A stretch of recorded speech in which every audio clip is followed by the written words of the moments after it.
皆様こんにちは。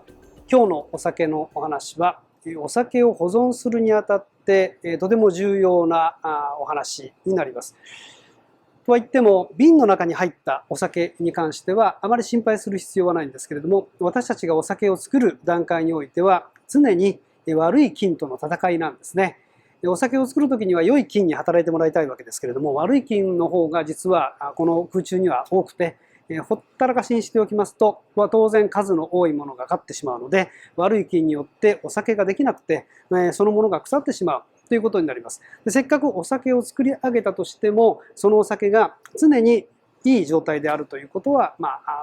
100% 保証できないので、それをいかに安全に置いておくかというのは非常に大事なことなんですね。で、お酒を作り終えて、タンクの中に入っている、もしくは桶の中に入っているという状況、まだ瓶の中に移っていないという状況の中では、お酒というのは外気に基本的には触れていないわけですけれども、その中に入るまでに関しては、当然のことながら、お酒は一旦外気に触れてからタンクの中に入りますから、そこの中には何かが入っていなくても、それを入れる最中に何かが入ってくるということは当然考えられますよね。で、お酒というのは、特に日本酒の場合、アルコール度数が高いので、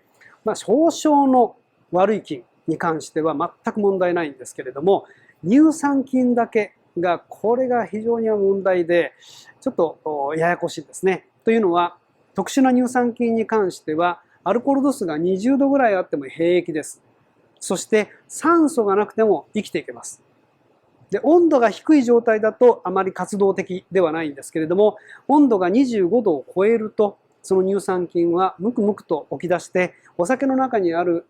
特殊な酸を食べて、もっと強い酸、すなわち乳酸を作ってしまうんですね。そうすると酸っぱくなりますし、乳酸を作る段階でモヤモヤしたものはできてきますし、匂いも変な匂いになってくるので、全く美味しくなくなってしまうわけです。せっかく手をかけて作ったお酒がそのように変質してしまうのはもったいないということで、いろいろ考えた結果、日本の昔の人たちは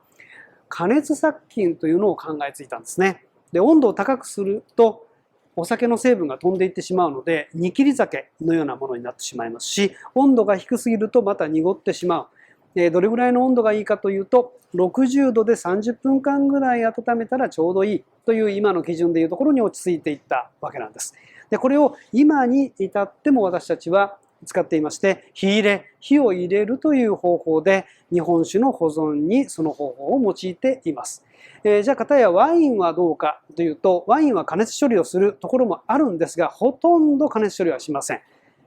加熱処理をしない代わりに、ワインの場合は二酸化硫黄というのを使います。で、この二酸化硫黄というのは化学物質なんですけれども、ワインを作っている最中にも自然に出てくるようなものなので、決して微量であれば人間に対して有害なものではないんですね。大量に取ったり、もしくは空気で吸い込んだりすると、ちょっとむせてしまったりすることがありますけれども、ワインに使われている量は本当に微量なので、全く健康には害がないというふうに考えられています。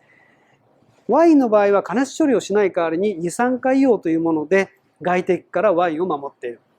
日本酒の場合は全く化学的な物質を入れてはダメだというふうに言われているので、瓶の中に入っているお酒は全て化学的なものが入っていない状態であるというふうに考えていただけるわけです。で、日本酒は化学的なものを入れない代わりに加熱殺菌をして乳酸菌の活動を止めてしまうということをするわけですよね。でも加熱殺菌をしない生酒もあります。その場合は乳酸菌が25度を超えると活動するということを思い出していただければ分かりますよね。低温で置いておかなければいけないわけです。低温にさえ置いておけば乳酸菌は活動できませんので、生酒も美味しく飲めるというわけなんですね。